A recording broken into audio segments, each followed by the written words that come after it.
Let's see. Ah, we're live. Yeah. So we have Louisa Wah, and she's actually one of the speakers at our Nourished Wellness event. Welcome, welcome, Louisa. How are you? Thank you. I'm great. Thank you. And you? I'm good. Can't complain. It's good. It's a little cold, but it's not terrible, so I can't complain. Um, so Louisa Wah is she is a cook. The what is it you call it? The Eat The Right Eat Chef. Right Chef. Yes. The Eat Right Chef, and you will be. Well, I'm not gonna tell you. I'm gonna let you take that. But can you tell us a little bit about you and your health journey and how you got to this point? Sure. So my health journey started exactly 10 years ago. At Hmm. that time, I was diagnosed with huge fibroid tumors and ovarian cysts. They Okay. were so huge that the doctors told me that I've had to have my uterus removed in Whoa. a hysterectomy Oh my surgery. gosh. That Yeah, sounds terrifying.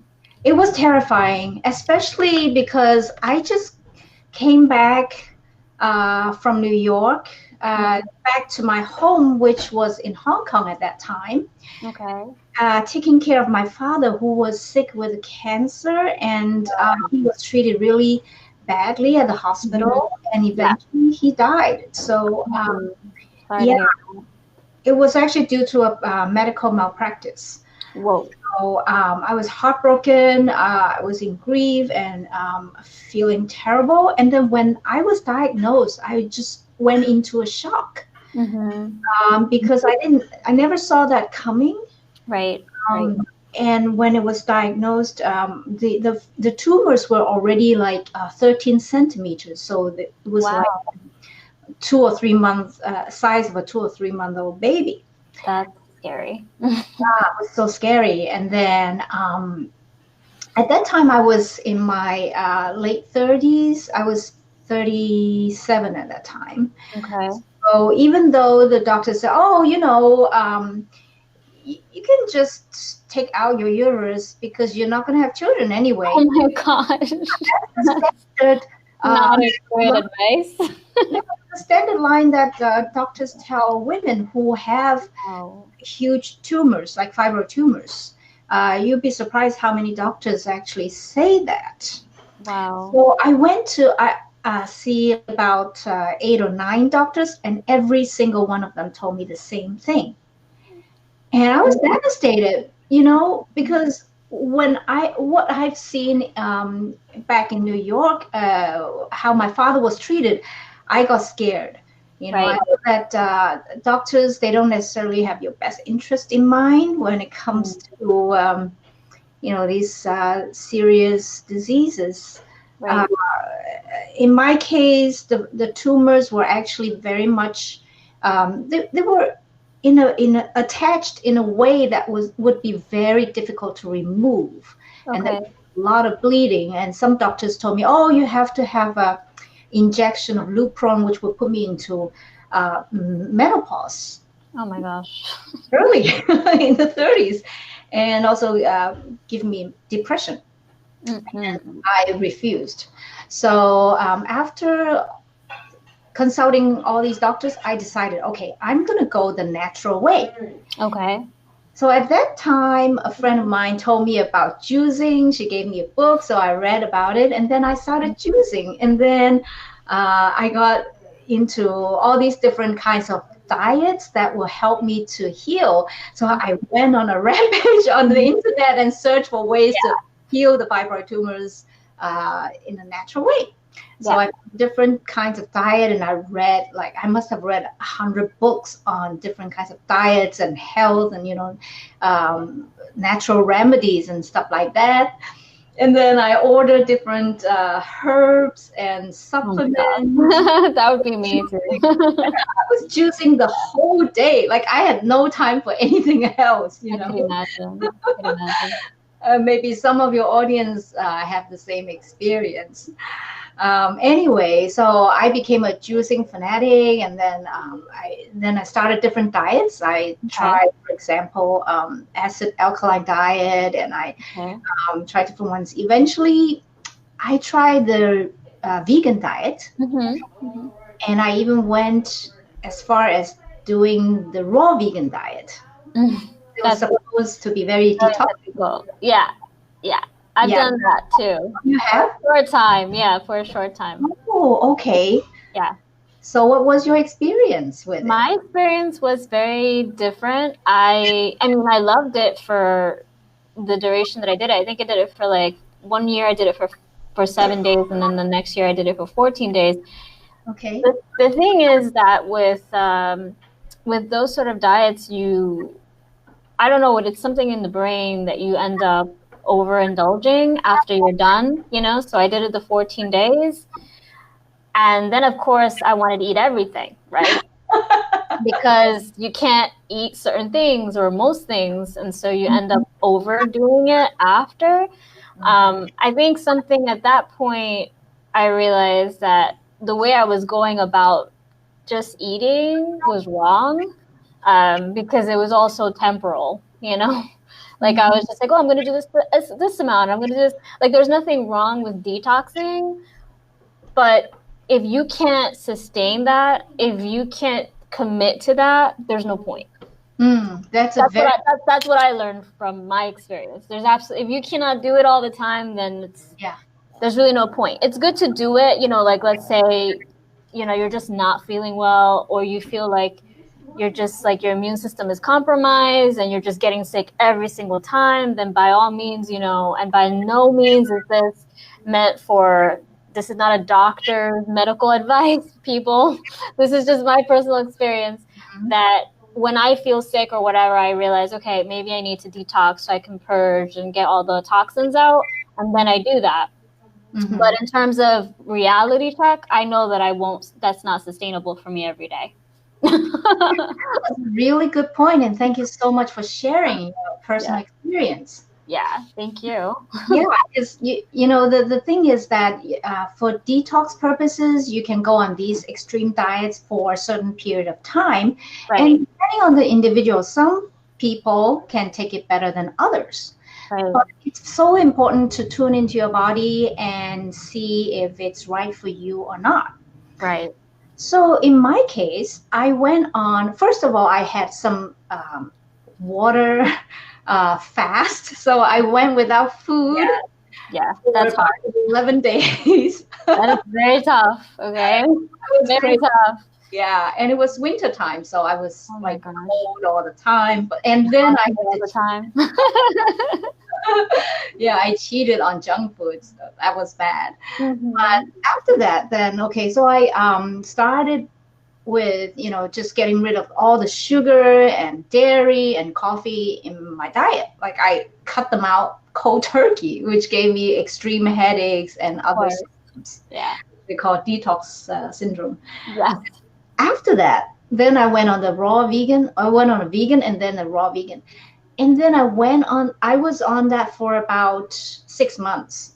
And I thought that I was going to, keep doing that. Mm-hmm. Okay. Mm-hmm. Because initially after 3 months, I went back to the doctor to do the ultrasound check. Mm-hmm. Mm-hmm. And lo and behold, my fibroids had shrunk. Wow.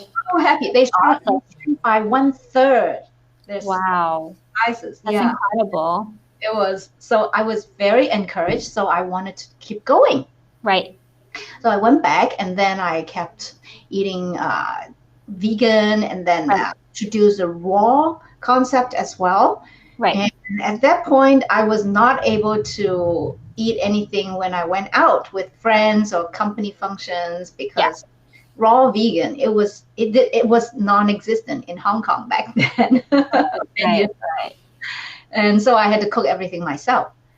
Now, one day Mm-hmm. I was working and then suddenly I got dizzy. And Uh-oh. I had to lay down and then, I was dizzy for about 2 hours nonstop. So I thought something must have gone wrong. Right. Right. And based on my previous experience, I knew instinctively that it was a symptom of anemia. Yeah. Mm-hmm. Yeah, just being dizzy. I've had a history of low blood pressure, but that kind of dizziness was unusual. Right. Mhm. Right. So then I realized that I had to do something about it because Yeah. I was, besides the dizziness, prior to that, I was actually losing energy. I had Mm-hmm. to um, struggle a lot even to walk up a staircase, when I went. Wow. And I was cold all the time, uh, throughout the whole body.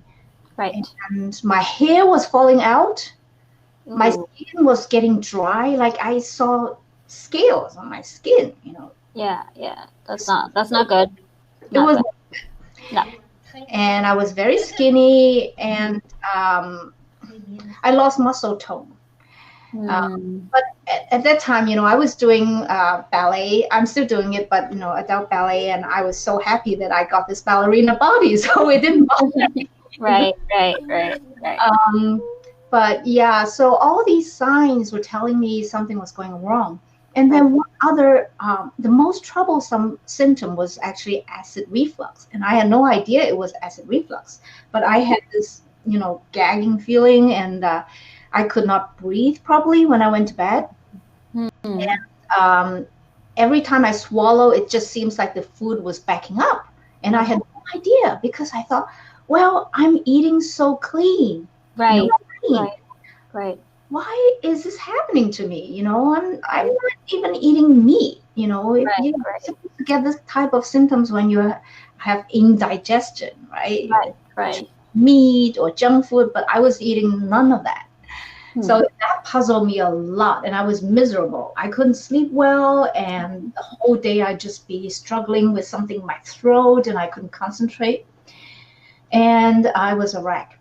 So at that time, I kept on reading the different diet books and Right. trying That's different. me.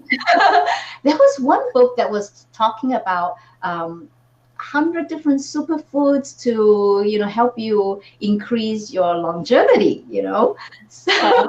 yeah, there are a lot of these books, Yeah. and I started to think, well, what am I supposed to eat? How can I eat Right.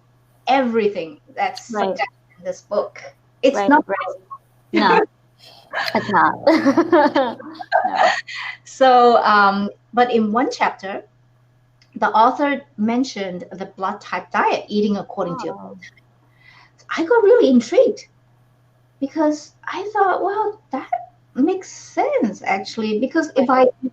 anybody can't just eat all of these superfood, Right. Right. I mean, availability, and also how can someone afford to eat all these Right. Right. food every day? Right. Right.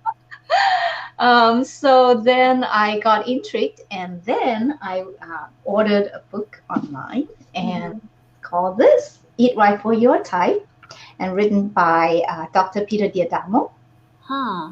That's Yeah, interesting. so he's a naturopathic doctor, Okay. and he wrote this book 20 years ago. So this is actually a Wow. anniversary edition with some new information in it. Okay. At that time, I read the original book, and Dr. Diadamo explained where the different blood types originate from, Hmm. and it turned out that my blood type is type O, and my ancestors happen to be, well, guess what? Hunters and gatherers. Not Right. difficult to guess. Right.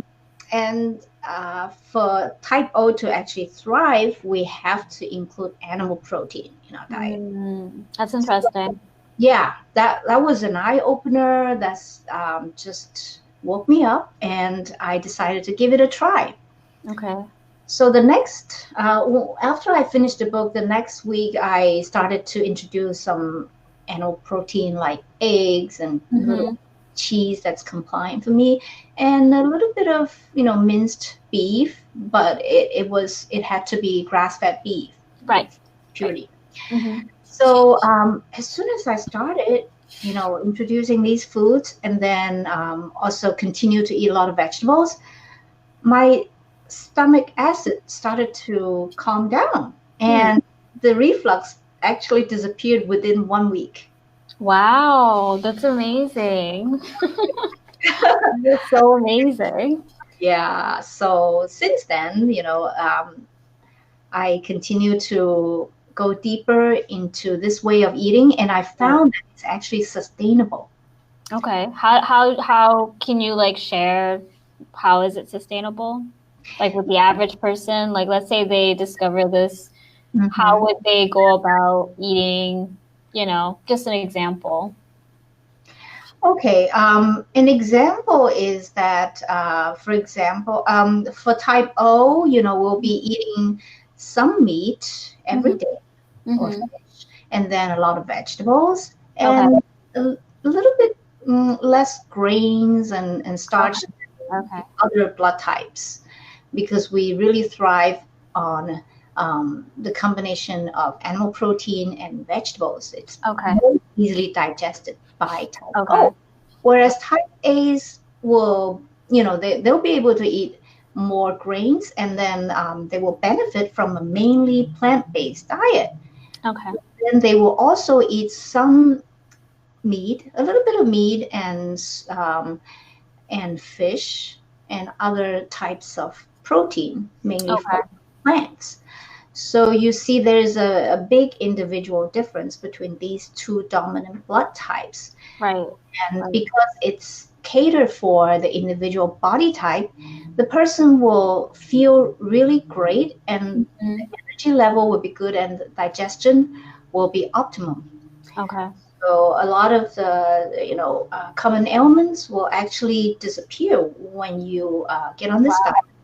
and eat it long term. Okay. Because this type of eating, it will allow you to eat from all the different food groups. It does Right. not exclude any of those entire food groups, like some of the fat diets Right. Right. propose. Right. So that's why it's sustainable. It actually takes care of your micronutrient needs very, very Right. well.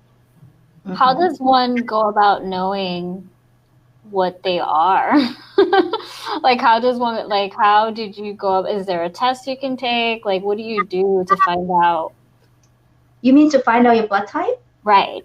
Yeah, there are a couple of different ways. The easiest way is to donate blood, and they will tell Mhm. you what your blood type is. And if you know your blood type, how would I guess in the book, does it tell you, like, okay, for the O, this is what? Mhm. Okay. Okay. Yeah, the book will tell you everything, what foods are beneficial for you and what Okay. foods you should avoid, Okay. and also the portion. So you would know from the book, like according to different ethnicities, how much of each Right. food you Right. will eat in order to benefit from it on a Right. daily basis. Yeah. I think that's very important, right? Because oftentimes we we go by diets for whatever the reasons, we want to inherently do right by the planet and all that good stuff. And then we end up doing the diet that really doesn't do us any good physically. Um, Hmm. we may ignore those symptoms, as some of us just ignore it. Um, Hmm. unfortunately, we'll ignore it until we can't ignore it anymore, right? When it's like obvious, like with your headache or with your dizziness. Mm, Uh, absolutely. but ethnicity plays a big part because every ethnic group has a different type of food that they inherently biologically are meant to consume, right? Yeah. So, and I think a lot of people just forget that. Like, some people are just inherently better at digesting certain foods than others. And I think, Sure. understanding that will Mhm. help other people get better with their food intake too. That's an excellent point that you pointed out.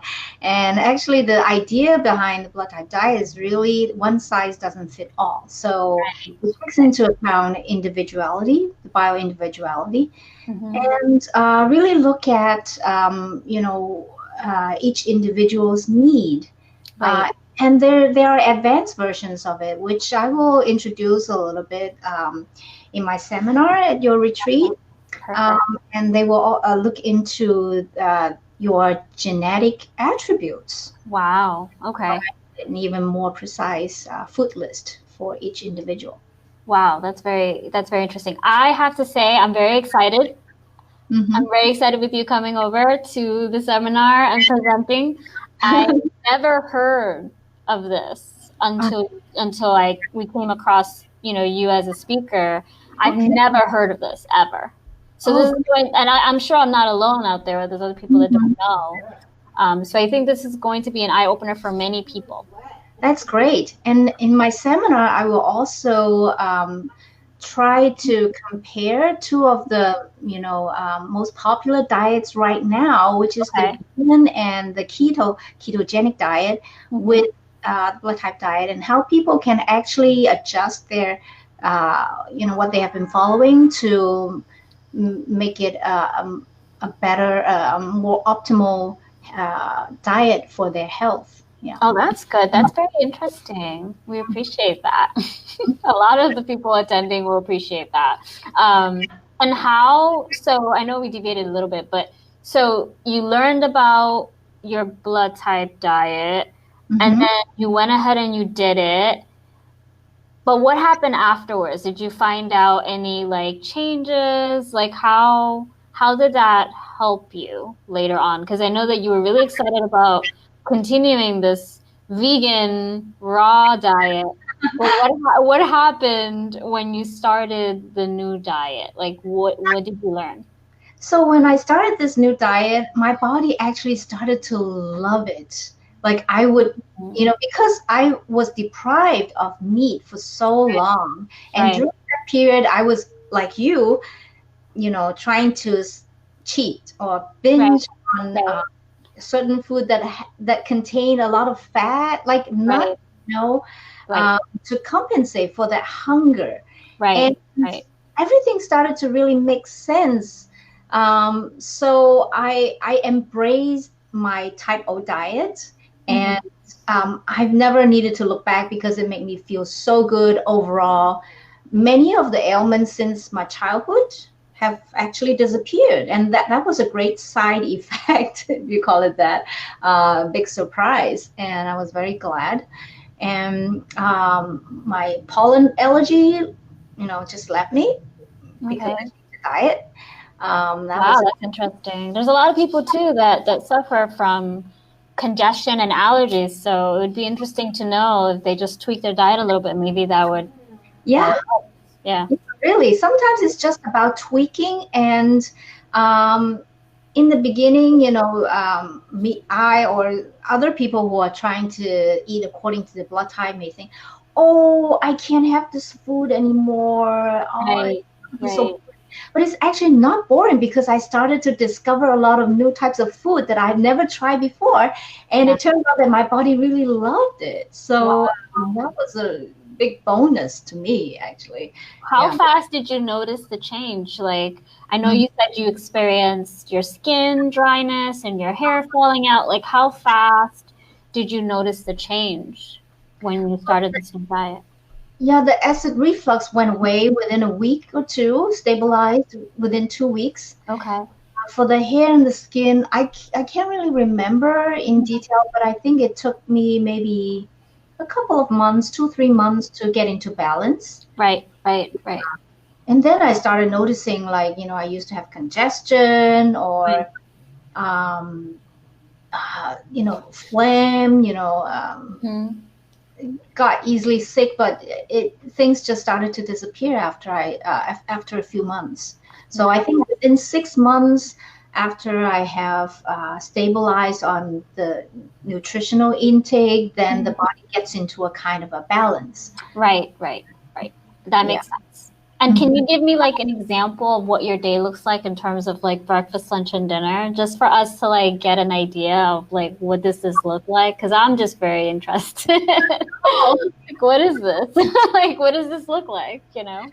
Okay, so my diet is I have a unique food list based on my genetic attributes, family Okay. health history, my own personal health history. So this is a little bit more advanced than the basic blood type Right, diet. right, right, right.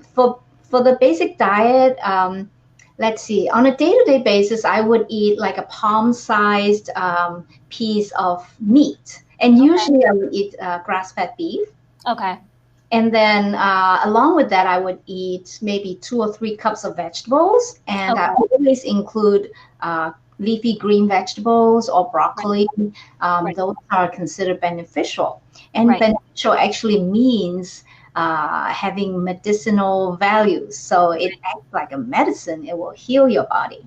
Right. Right. Right. And then for lunch, I usually eat a big bowl of salad, like 2 or 3 cups of veggies, and Okay. also the veggies. I follow Whatever's good for your body. Yeah. Okay. exact. There are some vegetables that are actually they affect our metabolism and our thyroid function. Okay. So I avoid those. Okay. I would eat what's recommended, and then usually maybe an egg or actually I can eat some cheese now, but it's usually like sheep's milk cheese, Okay. Okay. and then or I would eat some fish. Okay. Okay. That's usually my lunch. And so you see, I don't eat a lot of grains. I used, Right. when I grew up, I ate rice. I ate a Right. bowl of rice for every single meal. That was just how Right. I was brought up. Right. Right. Right. Right. Right. Right. Right. But I was very sluggish all the time. So since I Right. cut out the most of the grains, I would still eat it. It's not Right. forbidden. It's not Right. if you Right. like Right. low carb diets, but I generally eat like maybe 2 or 3 times, 2 or 3 times a week, something like Okay. that. And Okay. I prefer quinoa because it's a seed actually. It's not a grain, Right. and Right. it's very Right. easy to digest it. It gives a lot. Yeah. And it's higher on protein too, so it's Mhm. like Yeah, it's more nutritious anyway than the yeah. regular. And then Okay. I also eat fruit. I eat 2 or 3 medium-sized fruit every day. So Do you have a restriction list on like the type of fruits that you eat? yeah, there is. Okay. Okay. On the other hand, there are also beneficial ones. So my favorite ones are bananas and Mhm. pineapple and mango. Those are my. Okay. When the book says if it's beneficial, you can actually eat it almost every day, and there's no problem with it. And I Okay. found that to be true. I actually eat a banana every day, and there's no problem. Okay. Whereas if you're type A, and if you eat a banana every day, you're gonna be not feeling. Probably Suglish, yeah, yeah. Or like crash because of the sugar. Yeah, that's interesting. I am very interested in this. What happened did you go to your doctor after like 3 months to get a checkup just to, I don't know, whatever. Oh, And did you find any differences there or oh, you mean the fibroids? yeah. Well, the issue with the fibroids is actually a bit complicated, which I have actually commented in one of my blog posts, the most recent one. The thing with it is that it was already so huge when I was diagnosed. Right. So I was able to keep the same size after I Okay. started the blood type diet. I Okay. was able to keep it stable for about 5 years. Okay. Wow, that's This good. for 5 years until one day it just suddenly grew a lot due to some emotional stress in my life. Okay. So Okay. my naturopathic doctor at that time suggested that I remove it in surgery, and I was lucky enough to have found a surgeon who finally agreed to take it out without removing my uterus. Oh my So That's I good was news. so That's good news. That's very good news. good news. Yeah, Yeah. So, no, that's great. How long have you been doing the blood type diet for how long? yeah, almost 10 years. Wow, oh my gosh. Okay, so you've been doing this for quite a bit then. I can tell you that it truly is a sustainable way of eating. It's not a Right, food diet, right, and it provides you with nutrients that your body needs and right, craves. right, right. And I know personally people who have done it for 10 to 20 years. Yeah. Wow. Mm-hmm. Wow, that's interesting. That Mm-hmm. is that is very refreshing to hear Mm-hmm. because I think there are a lot of people out there that are very embarrassed. They don't want to say, I feel terrible doing this diet. And it just doesn't necessarily mean a specific diet, but just any diet. I mean, there's people that do plant-based, or they do the vegan, vegetarian, whatever it is that they do, the keto, the paleo, whatever. Yep. And they truly feel terrible. And instead of tweaking it, fixing it, they just stick to it because they're like, well, this is what I'm going to do. This is what I said I was going to do. Yep. And you don't have to do that. Like, there are other options out there. You just need to adjust it to, obviously to your biology and what your body can take. But there are other options out there. Don't ever feel like you have to continue this diet because, you don't want to say it, you don't want to tell anybody. For those of you that would love to hear this seminar, I would love to ask Louisa any questions. Obviously, drop your questions here, and I'll forward them to her so that she can answer them. But we still have tickets available. So if you are interested and curious, and obviously she's going to get into the nitty-gritty of the blood type diet, I welcome you to get your tickets. We have it on Facebook and also on Eventbrite. We still have tickets available. So please, please, please, if you're interested, check it out. It's going to be amazing. She has a lot of information that I think can shed a lot of light for a lot of people. So yeah, come to the seminar. Yeah, come to the seminar. You'll learn tons. Your life. Yeah, and you've done it, so you have first-hand experience. You've done it for 10 years. I mean, that's more than I've done anything, especially diet relating or food related. But what would you, and I always try in all these lives to give like 3 fast, easy tips of what people can do right now to help them. And it doesn't have to be like eat this, eat that, but like it can be just, higher level, like doing things that will help them on their health journey. What would be 3 tips that you would give them? I think the first one is to tune into your body and listen, really truly listen to what your body needs instead of getting stuck in your head. Right. We understand them from the intellectual level, but does it translate to what your body needs? And food, it provides the basic building block for our biochemistry. So our body is what the food is serving. So you really need to honor it. And speaking of that, the second point is really to think about respecting your body, honoring it, and loving it.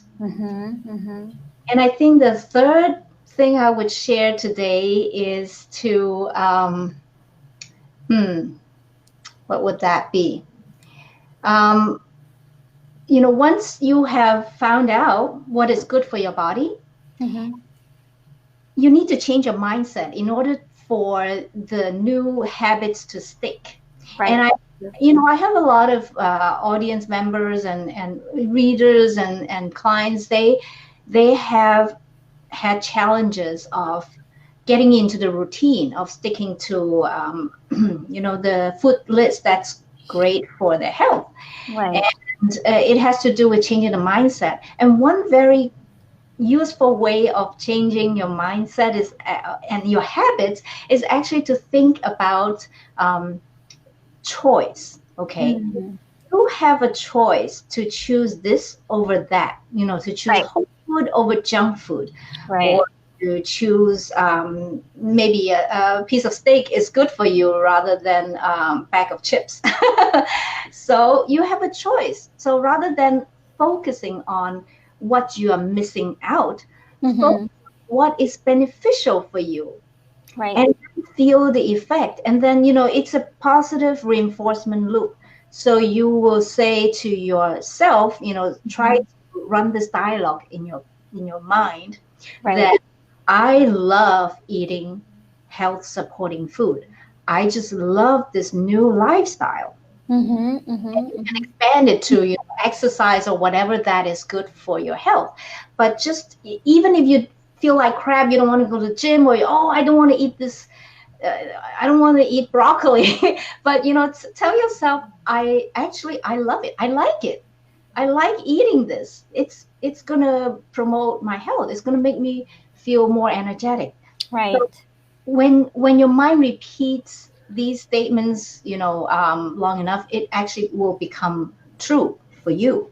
Yeah. I, So these are some of the tips that you can apply already now to Mhm. start a healthy lifestyle.